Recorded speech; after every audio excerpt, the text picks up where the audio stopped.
Esto es Movimiento TV. Un espacio de todos para todos.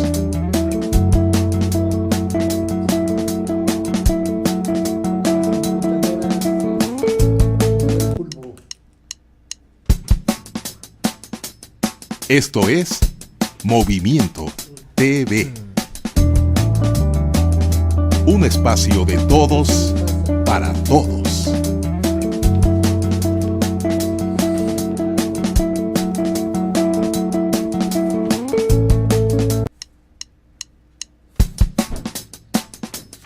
Esto es Movimiento TV.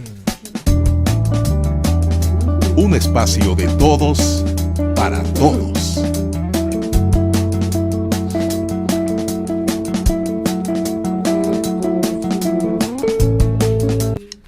Vamos a hacer el arte de la magia del arte. Esto es Movimiento TV. Un espacio de todos para todos. ¿Qué tal, amigos? Buenas tardes. Ya estamos nuevamente en un programa más del vuelo del colibrí, voces de la diversidad, y recapitulando sobre estas fechas que ha sido una constante en el programa y que tiene que ver con ir inventariando nuevamente y documentando nuestra memoria.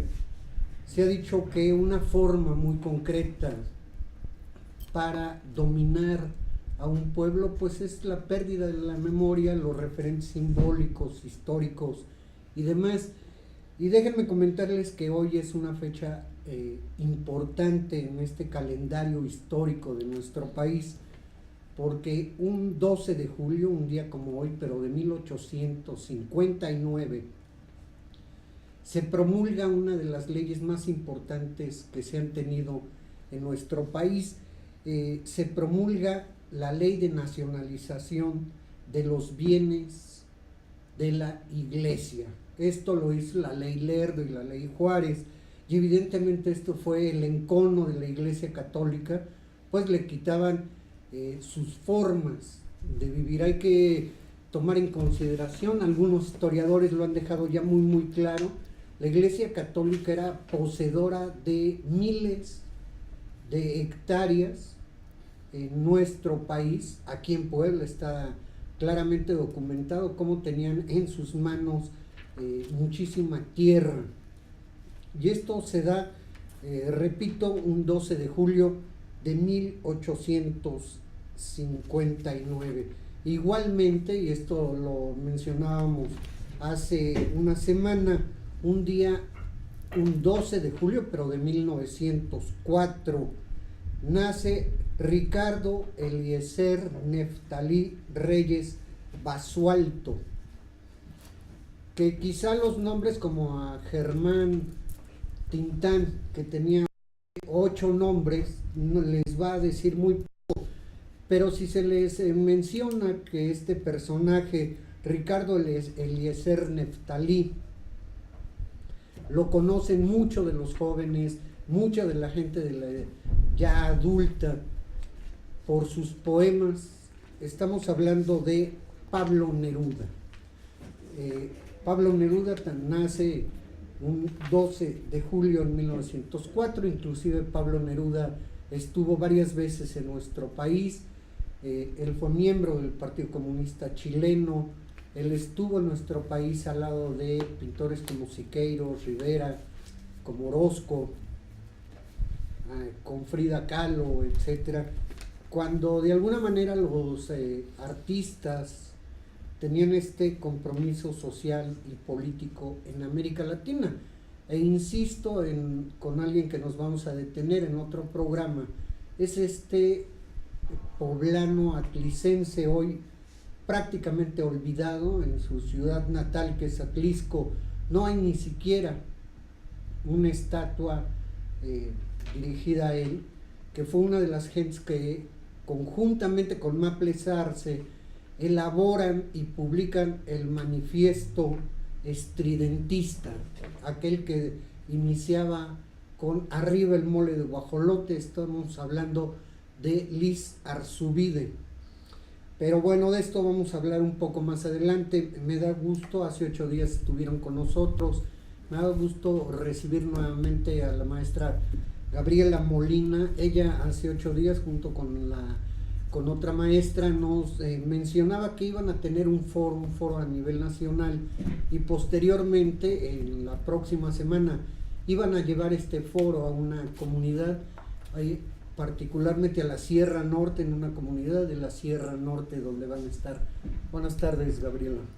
Hola Gerardo, buenas tardes a tu público y gracias por invitarnos nuevamente para darle continuidad a lo que platicábamos la semana pasada acerca de, bueno, no fue un foro, es el taller del educador popular. ¿Puedes hablar un poco más fuerte? Bueno, es el taller, no fue un foro, fue el taller nacional del educador popular que hoy culminó y que para eso hablamos, hubo conferencias, talleres, ¿Cómo cuáles mesas. conferencias? Hubo conferencias muy importantes. En términos generales, En términos generales, tuvimos la participación de una conferencista de Brasil en representación ¿Quién es de ella? Lía Barbosa. Ella pertenece o ya ha trabajado con el movimiento Sin Tierra de Brasil. De los Sin Tierra. De los Sin Tierra de Brasil, presentó la propuesta pedagógica que tienen, que se llama precisamente la pedagogía de la tierra, todo el proceso que llevó la conformación del movimiento, no tanto social, político, pero en este caso fue pedagógico, desde la comunidad. Ellos tienen escuelas en Brasil, claro. en diversas comunidades. Así es, se llaman, son estancias, estancias infantiles desde preescolar, donde trabajan con las madres de familia, trabajan preescolar, primaria, y se ha abierto ya la Universidad de la Tierra, que además que es a nivel superior, junto con los posgrados que se están abriendo todo. Muchos de esos programas están financiados por el Estado, es lo que decía. Sin embargo, a diferencia de en México, ellos ganan porque el movimiento Los Sin Tierra, cuando se forman las comunidades eclesiales de base, con Fray Beto y otros sacerdotes, de ahí emerge en el 80 y tantos Luis Ignacio Lula da Silva, candidato del PT. Al ganar él, si bien no se hizo la repartición de ellos, que como ellos lo querían, por lo menos les permitió afianzarse y desarrollar proyectos sociales. Y algo que mencionaste ahorita, el modelo chiapaneco de la Unitierra, pues es el modelo brasileño que se implementó hace prácticamente 10, 12 años en Brasil. Sí, así es. Y bueno, ese para que después no digan que son los zapatistas o que aquí hay una persona que fue iluminada, ¿no? Yo creo que es un proceso, ¿no? El conocimiento no nace nada más en nuestra cabeza, es producto de un proceso social, histórico, etcétera, que va acumulando, va retomando y se va construyendo, ¿no? Y reconstruyendo y descartando. Yo creo que eso es parte de lo que es el devenir histórico. ¿Y quién más estuvo? ¿Qué otras mesas hubo? ¿Quiénes participaron? Bueno, estamos hablando de los paneles y de las ponencias. También tuvimos la participación de la COSIP, su representante estuvo Joaquín Esteves Delgado, de la Universidad Michoacana, Eduardo Orozco Sandoval, del Comité Ejecutivo Nacional Democrático, entre algunos compañeros. Tuvimos la participación de un estudiante chileno, de Carlos Azúcar Ortiz, que nos habló del movimiento estudiantil allá en Chile, de cómo surge, cuáles son los retos del movimiento chileno estudiantil y todo eso como un ejemplo de cómo lo han estado consolidando con sus vaivenes, etcétera. Esa es otra de las...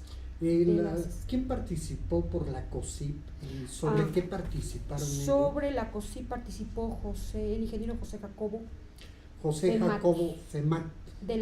Es el coordinador de las organizaciones, campesinas, es el que participó con una ponencia Economía Endógena Solidaria y proyectos, algo así. Él participó. También participó el general ¿cómo se llama? Brigadier Guajardo, sí.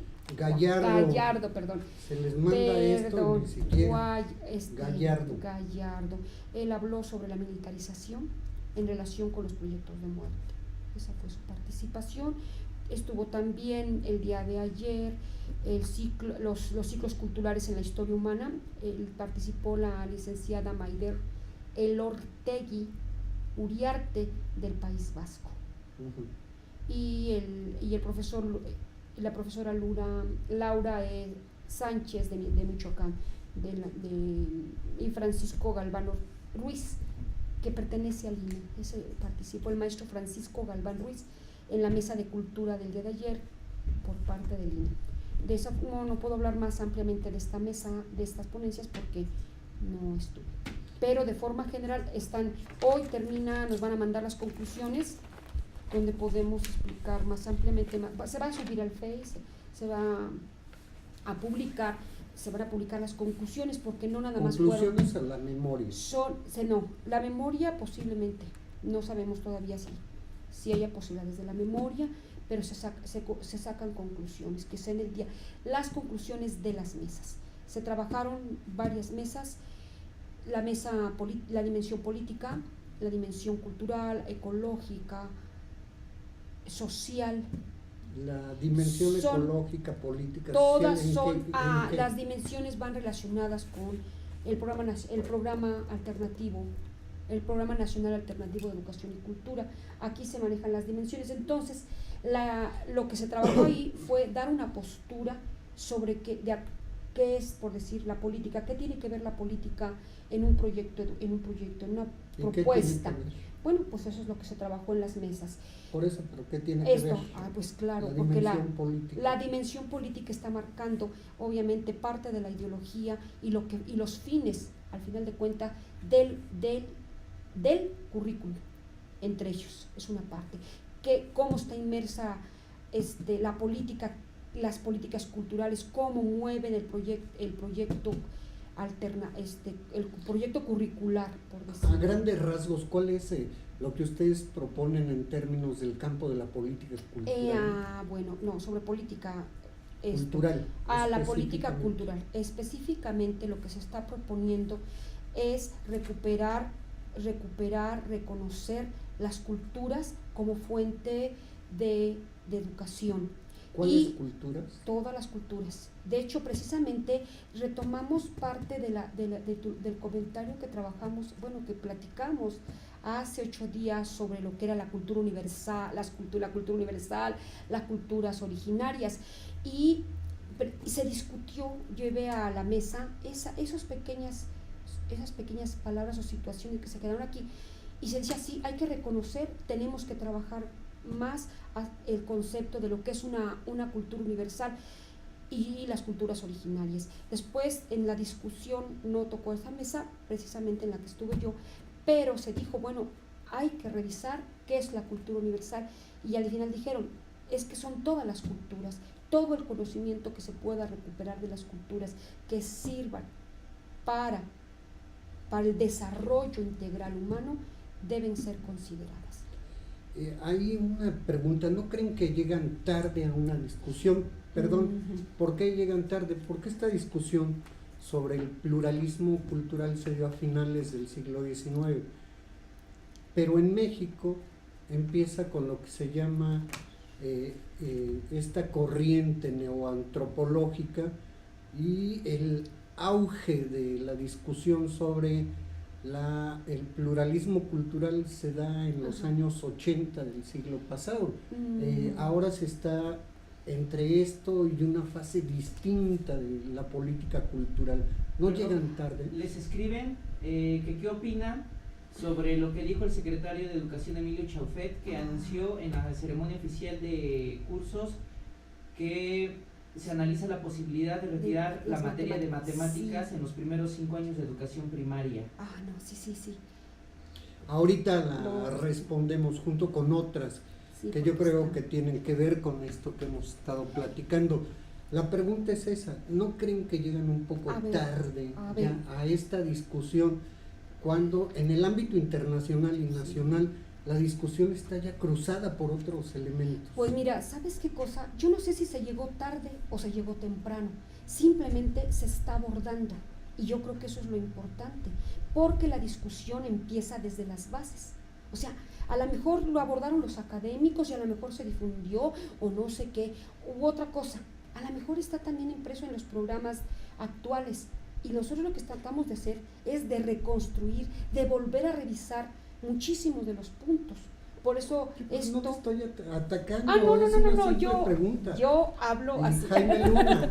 A ver, Jaime Luna yo lo no que digo es es ningún académico. Jaime Luna es un excelente compañero promotor bueno. zapoteco que tiene subido en la montaña 30 años. Bueno, yo no puedo responder, simplemente no sé si llegamos tarde o llegamos temprano, simplemente se está haciendo. Y yo creo que hay que partir de esta construcción, porque precisamente dentro de las mesas de trabajo se discutió y se reflexionó, se analizaron, se revisaron los libros de texto, se revisó incluso el programa, la famosa RIE, el programa 2011, se revisaron los fines y se contrastaron con estos fines, ¿no? O sea, fue una revisión. Ahí en todo lo que abarca las dimensiones, ¿no?, que se trabajan acá. Fue difícil porque la estructura de la RIEP es muy diferente a esta. Para empezar, la RIEP está considerada en campos. ¿Puedes decir al público qué es la RIEP? La RIEP es la reforma integral para la educación básica. Y es el programa que manejan actualmente los maestros. El actual es el 2011, el inicial es el 2009. Con Josefina Vázquez Mota. Inicia y hay una reforma.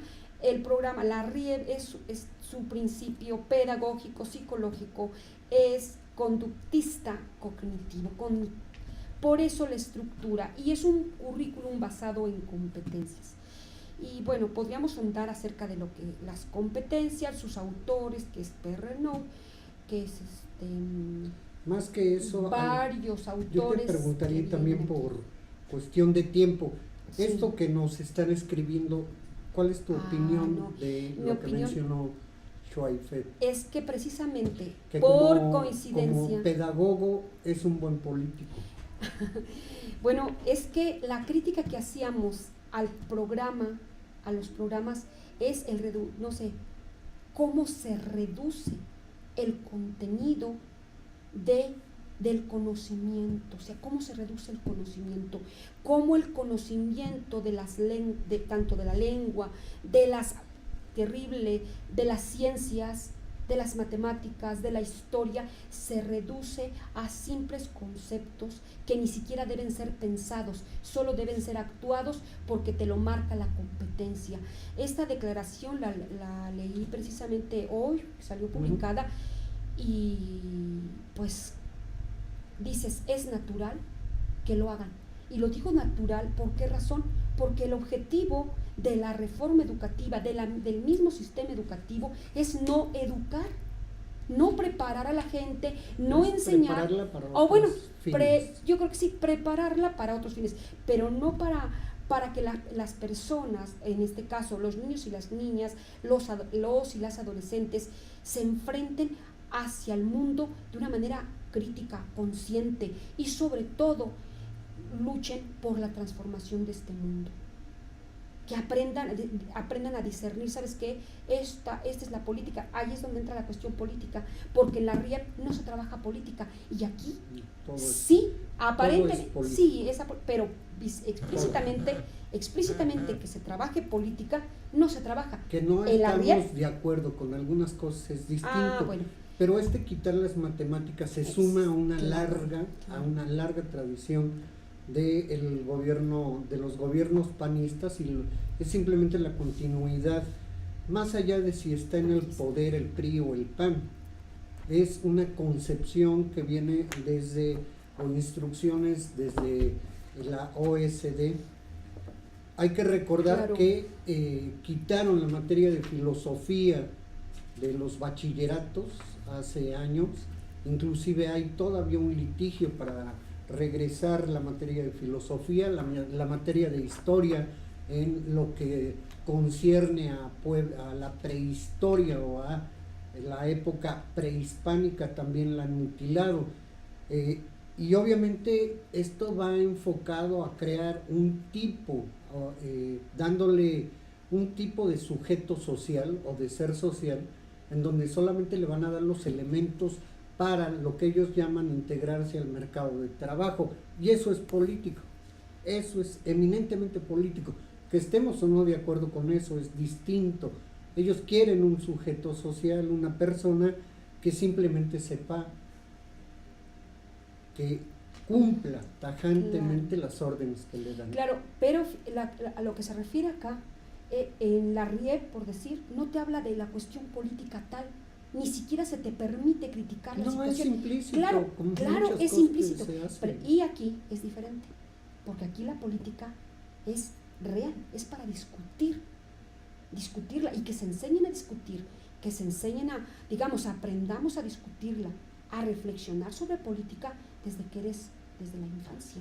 Y política no hay que generarla o pensar que solo cuando se habla de política se habla de partidos políticos. Son dos ámbitos absolutos y totalmente distintos. La política es polis, la ciudad, es el ser que vive en una sociedad o dentro de una ciudad. Así es. Bueno, ese es en forma general lo que hubo y esperemos las conclusiones. Y aquí está la antología, esta es la antología que se manejó.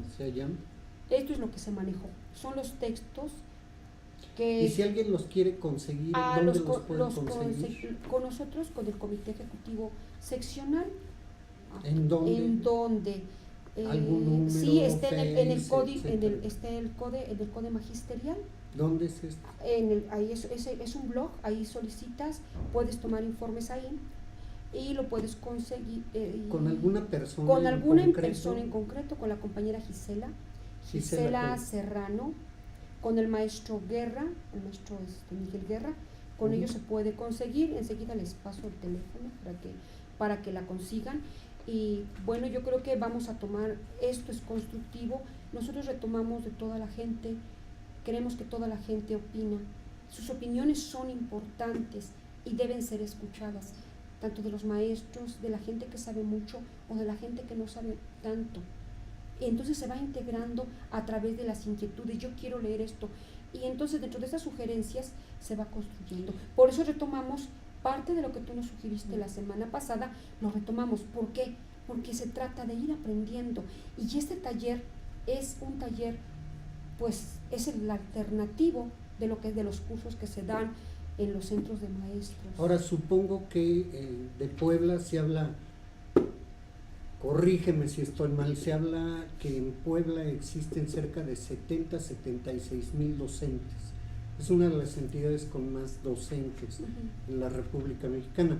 Yo supongo que fue una gran cantidad de maestros a este encuentro. Sí, estuvo el poblanos, evento poblano, sí hubo de todas las regiones. Sí, hubo maestros hubo maestros de Huachinango, de Zacapuaxtla, de aquí del centro de Puebla, de Izúcar de Matamoros, de Tehuacán, de varias regiones. De forma representativa sí estuvieron. Yo creo que es el ala democrática la que estuvo presente. A nivel nacional, pues fue realmente estuvo fue muy corto el espacio para contener a los 500 compañeros o compañeras que estuvimos presentes. Es un cálculo a nivel nacional. Entonces impresionante, pero aparte no tengo la contabilidad exacta, pero 3 días unos regresaban, una forma de ir moviendo, mucha movilidad, y aparte pues toda la experiencia. Ahora este ejercicio lo están llevando a los estados y algunas regiones. Así es, este mismo ejercicio del taller popular el taller del educador popular se lleva a cabo en este año en la región de Zacapuaxtla, específicamente en Zacapuaxtla. Ahorita vamos a entrar con eso. Vamos a un pequeño corte, estamos platicando con la maestra Gabriela Molina Herrera sobre el taller del educador popular. Estamos en el vuelo del colibrí, voces de la diversidad. Vamos y regresamos.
Esto es Movimiento TV. Un espacio de todos para todos. Pues ya regresamos, estamos en el vuelo del Colibrí Voces de la Diversidad y me da mucho gusto recibir a la maestra María Eugenia Ochoa, que nos viene a hacer una invitación. Maru, buenas tardes. Muy buenas tardes y muchas gracias a ti, Gerardo, a las amigas que están aquí, Gaby y la otra compañera que nos acompañan, Paula. Mucho gusto. El rostro y la voz joven del vuelo del Colibrí. Ay, maravilloso que necesitamos voces. Estábamos platicando con la maestra Gabriela Molina, ahorita nos va a mencionar sobre este taller de la educación del educador popular que se va a llevar a cabo en Zacapoaxtla. Antes de entrarle a esto, como todos ustedes saben, el fin de semana se llevó a cabo el proceso electoral. Déjenme darle nada más algunas cifras y contrastarlo con lo que se gastaron los partidos políticos. La lista nominal, es decir, todo este padrón de cuánta gente puede votar en el estado, fue de 4.066.805 votantes. Votó solamente, de todos ellos, votó 2.181.000 gentes, prácticamente el 50%. Si lo vemos en términos de recursos, fueron más de, estamos calculando que esta votación se llevó 15,000 millones de pesos, echados a la basura. Así es. En esta lógica, Puebla Unida, y con todo el apoyo que tuvo del gobernador, que tuvo de los distintos partidos, acuérdense que es esta mezcolanza de la derecha con la izquierda para dar nada, sacaron 841,000 votos. La coalición 5 de Mayo, que era el PRI con el Verde, que además es un partido supuestamente ecologista, pero es un partido de derecha conservador en este terreno, que jamás se ha pronunciado en contra de los proyectos de muerte en el estado de Puebla, sacaron 802,982 votos. Y el partido que se suponía representaba a la izquierda en el estado de Puebla, el Partido de la Revolución Democrática, pasa de 24 municipios que tenía, va a gobernar solamente 5 municipios, realmente con gente que viene de las filas del PRD. Todos los demás, porque ganaron algunos otros, son candidatos prestados. Quien realmente logra un salto importante en este proceso electoral fue el Partido del Trabajo, que pasa de 8 a 22 municipios. Y en el caso de los diputados, que esto es bastante peligroso, la coalición Puebla Unida, hay 26 distritos distribuidos en todo el territorio poblano. De los 26 gana 23 diputados por mayoría. Solamente 3 los gana el PRI. ¿Y por qué digo que esto es peligroso? Porque no va a haber un equilibrio entre el poder ejecutivo, el legislativo y ya ni siquiera se diga el judicial. Y aquí se hace una acotación, Gerardo, porque tanto en el gobierno pasado, lo que observamos es que a pesar de que había, digamos, aritméticamente una diferencia entre la cantidad de diputados que tenía el PAN y la cantidad de diputados que tenía el PRI, lo que observamos en el accionar del Congreso fue que predominó el Ejecutivo. La sumisión completa. La sumisión completa. Hoy lo más peligroso es que también los números van a fortalecer esta parte, ¿no? No hay ninguna oposición, no hay ningún contrapeso. Y desaparece la izquierda como una corriente histórica, como una corriente política y una corriente ideológica. Así es. Es interesante, el PT saca 205,000 votos. Sí. Y el Movimiento Ciudadano, que tiene su efecto mayor en Cholula, saca a nivel general, a nivel estatal, 130,000 votos. Pero hay un ganador ahí, que salió de la nada, el Partido de Intrigación Social, el Partido de la el PSI, Social de Integración, que se repartió entre Javier López Zavala y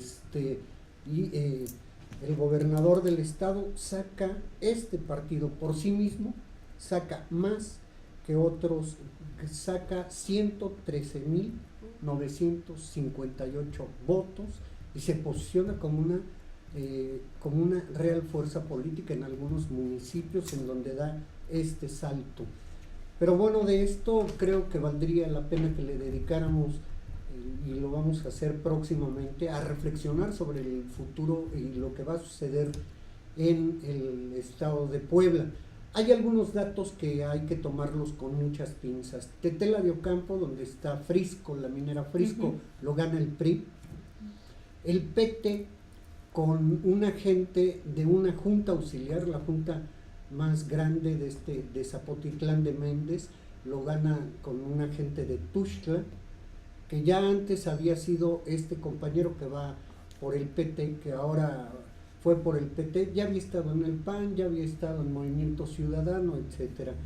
Y Zautla lo gana el PRD con una gente que se identifica, por lo menos declarativamente, con Andrés Manuel López Obrador. En el caso de Xochitlán, de Vicente Suárez, lo gana el PRI por una amplia diferencia frente a Puebla Unida y a el propio PT. Ahí la sorpresa es el partido, este nuevo partido que emerge también, como sucedió en Zapotitlán. Y en Tulcingo del Valle, que es donde también hay otra minera, lo gana el PRD. Pahuatlán, que es centro también en donde converge un conflicto por el control del agua, lo gana el PRD, pero en realidad el cabildo va a estar compuesto por, particularmente con gente de el PAN. Lo mismo sucede en Zacapuastla, Puebla. Ante esto nos vamos a enfrentar. Pero bueno, estábamos con eso. Vamos y un detalle nada más para que quede también anotado, yo creo que para el análisis, Gerardo, es la cantidad de votos nulos y la abstención, porque la abstención creció y los votos nulos son superiores a la votación del PT. No, son votos del nulos estatal. 87.524. Sí sube considerablemente, pero todavía no rebasa al PT, mucho menos, son 205,000 votos. Bueno, en la última que yo había visto, porque todavía falta el consolidado, eso ya es lo último, sí, entonces puede ser. El último sí, porque sí. En el anterior que yo había visto, sí los votos nulos estaban por encima de los partidos de izquierda, por lo menos, ¿no? Bueno, pero el nivel de abstención sí desagregar, por ejemplo, en Puebla Unida, falta desagregar cuántos votos realmente sacó el PAN. Ah, ok. El PAN. Sí. No los candidatos del gobernador, el PRD y todos los que fueron en esta coalición, el PANAL, etcétera, ¿no? En el caso de Puebla, del municipio de Puebla, ¿tienes datos en términos de si los votos nulos fueron mayores acá que en el interior? Sí, hay aquí en Puebla votó el 22% del padrón electoral. ¿Qué quiere decir esto para tenerlo como referente? Llegue quien llegue al poder en el municipio de Puebla, podrá tener la legalidad, pero no va a tener la legitimidad social, como va a suceder en muchos otros municipios. Y estamos frente a un fenómeno social y político de grandes dimensiones que no sabemos hacia dónde va a parar, porque estás deslegitimando a la élite política en el Estado. Eso sí. Maru, a ver, nos vienes a hacer una invitación. Claro, es una invitación muy cordial por algo que tenemos, que nos preocupa mucho y que ya tenemos aquí en la puerta, que además nos los han venido anunciando desde hace rato. Con todo esto del Pacto por México, pero incluso anterior a esto, con todas las reformas estructurales que han estado impulsando, pues viene ya la privatización de lo que es toda la energía en nuestro país y el caso específico de Pemex. Y en este sentido estamos promoviendo como Congreso Progresista, pero también abierto. Lo importante es que esta iniciativa pues pueda ser acogida por todos los ciudadanos y ciudadanas que estamos preocupadas por lo que está pasando en nuestro país, precisamente en defensa de Pemex. Y hemos invitado a diferentes técnicos, profesionistas que forman parte de esta Unión Nacional de Técnicos y Profesionistas de Pemex, independientes. Los han corrido, ¿no? Así es el caso de Echeverry, por ejemplo, ¿no? Que fue un caso así de años, que estaba despedido, que luego logró pues que le pagaran, ¿no? Sí, pero ya él ya quedó, digamos, jubilado, ¿no? O pensionado a ese nivel. pero vienen varios de ellos al foro, que va a ser este ¿Quiénes? próximo lunes 15. Está Eduardo López, de los que yo recuerdo, apenas nos están confirmando, pero vienen 3, ya ahorita están confirmados 3 de ellos. La mayoría son de los profesionistas que son conocedores de todo el proceso, digamos, que ha tenido Pemex, y también cómo han estado las concesiones y el impacto ambiental y demás. Entonces, en ese sentido, el lunes 15 les esperamos a las 5 de la tarde en el Sindicato de Telefonistas, que está ubicado en el Boulevard 5 de Mayo, entre la 11 y la 13 Oriente, para que ahí podamos pues analizar cómo estamos, cómo está ahorita el estado del arte de las cosas en esto de Pemex, cuáles son las modificaciones a la ley que están proponiendo, porque es lo primero que van a tratar de hacer, el artículo ¿no? 27 constitucional. Exactamente, y van a tratar de hacer, y también al 28 me decían, hay reformas al 26, 27, al 26, 27 y 28. 28. Entonces viene alguien a hacer ese análisis más jurídico, alguien más va a hacer un análisis más técnico y otro va a hacer el análisis más económico. Entonces a esos 3 niveles se haría, pero lo importante de esto, y es llamar a la ciudadanía, es que juntos y juntas podamos construir una campaña ciudadana frente a esto. O sea, bueno, conocemos esto, pero desde nuestra parte, ¿qué podemos hacer? Porque el gran problema aquí es que hemos vivido todas estas reformas, la laboral, la educativa, la de Hacienda, como lo que ya nos vino y ya no hay nada que hacer. Entonces yo creo que aquí sí es importante que ahorita como ciudadanía podamos ejercer una acción colectiva, como se está haciendo con los proyectos de la muerte en la sierra. Yo creo que ese es un ejemplo que nos da la población allí en la sierra en términos de qué hacer frente a eso, cómo han resistido, cómo lo están enfrentando, y que es parte de lo que yo creo que ahora a nivel nacional es algo que a todos y a todas nos afecta también. Y la entrada es gratis, ¿no? Hay que decir. Claro, totalmente Es abierta gratis, al es público. abierto, y lo que queremos es provocar que todos y todas, nadie en especial, no es el Congreso Progresista, no es el Frente Izquierda, no es Morena, no es Colibrí, aquí ya me toca Colibrí, no es Sensontle, porque los compañeros de Sensontle, por cierto, son quienes nos ayudaron a hacer la conexión. Un saludo a Ricardo Lindo Landa y a otros compañeros y compañeras de México que nos apoyaron en coordinar la venida de los compañeros de Pemex. Se va conjuntando, hijo, no salimos de una cuando nos están dando otro Es que es pinche así. golpe. Así. Y se va a venir en cascada. Hay que recordar que está ya en el Senado de la República una iniciativa de ley, y tiene mucho que ver con el proceso electoral, particularmente en Baja California, una iniciativa para privatizar las playas. Ya quitarse la máscara es una iniciativa de Beltrones para privatizar las playas. Pero ojo, algo que poco ha trascendido en la prensa es la modificación al artículo 4 constitucional. ¿En qué parte o qué dice o por qué es importante? Porque se había logrado un pequeño avance considerando en el artículo 4, considerando a el agua todavía no como un derecho humano fundamental, pero sí como un recurso esencial. Ahora lo quieren hacer como lo han hecho en otros lados, mencionando, haciendo una pequeña aparente modificación, diciendo que el agua es un recurso prioritario, pero ya no estratégico. Sí. Aguas con estas palabritas, las Que palabras parece muy sencillo, tienen pero no. connotaciones Sí. políticas distintas. ¿Qué implica esto?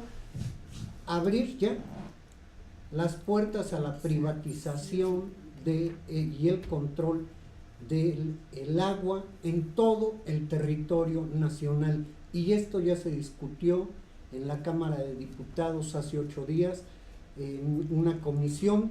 Ya hay una campaña nacional de recolección de firmas en estos momentos, y hay una coalición de organizaciones para que no se reforme. Al contrario, estamos pidiendo que se reforme, y en el artículo 4, tal y como está ahorita, se agregue un párrafo en donde se diga que el agua, aparte de ser un recurso estratégico, es un derecho humano fundamental y no puede ser privatizado. Perdona, Pau, ¿querías hablar? Bueno, que utilizan otras palabras, que utilizan modernizar, democratizar, o sea, ocultan el verdadero fin, que es privatizar. Entonces, bueno, aquí tengo un artículo que está muy bueno y que deberían de leer, se llama, bueno, es de La Jornada, que, bueno, Jornada y UNAM, hablan sobre la privatización de Pemex y demás. Y vale la pena que lo leyeran, y dicen que las consecuencias, el cómo lo van a privatizar y demás. Y bueno, lo que aquí dice que acciones de Pemex u otras concesiones legales, empresarios en busca de máximos rendimientos, que bueno, al fin y al cabo elevarán los precios y ellos se quedarán con todo. Claro, que es parte del interés que hay detrás, ¿no? Es muy importante ver Que eso. además es bien aguas con lo que sucedió ayer en Pemex, porque en una franja de Chicontepec de exploración se le da una empresa a Halliburton, cuyo socio mayoritario era el vicepresidente norteamericano con George Bush, pero ellos están implicados directamente en la invasión a Irak, a Afganistán y a distintos pueblos. Entonces imaginémonos Y el día de todos los ayer, intereses. Pemex ¿no? ya les entrega una parte para explotar la cuenca de Chicontepec. Sobre Claro. esto, precisamente en el taller del educador popular en México se trataron estos puntos, parte de la política, y visto desde la educación, o sea, ¿qué es lo que en las escuelas no se va a hablar de la privatización de Pemex? En las escuelas no se va a hablar de lo que tú estás mencionando. Entonces, por eso el programa alternativo de educación y cultura trata de que no nada más se entere el alumnado, los padres de familia y la misma comunidad, nada más enterarse, sino que actúen y participen en la defensa tanto de los recursos naturales como todo lo que conlleva, ¿no? Aquí tenemos en este libro, en la antología de Educador Popular, tenemos temas como Pemex, el plan transformador, tenemos otro tema que es venta de Pemex, otro atraco a la nación, y textos relacionados con todo lo que son las reformas, desde la educativa, la reforma laboral, en este caso la reforma energética y todas las reformas que se vienen dando, sino que desde la escuela y la comunidad se empiece a reflexionar y a actuar, ¿verdad? Como a la organización, o sea, vamos organizándonos desde la escuela para defender al país. Ahorita me hiciste recordar más que el educador popular hace tiempo, cuando iniciaba el CCH, que los colegios de ciencias y humanidades fueron creados por uno de los mejores rectores que ha tenido la UNAM, que es el doctor Pablo González Casanova, y un compañero que no hace mucho acaba de morir, historiador por cierto, Ávila, hizo una recopilación de textos, y la antología se llamaba De Espartaco al Che y de Nerón a Nixon, que estaba fresca la guerra en Vietnam. Y yo creo que esto, porque más que rollos pedagógicos, son artículos que la gente debe de leer.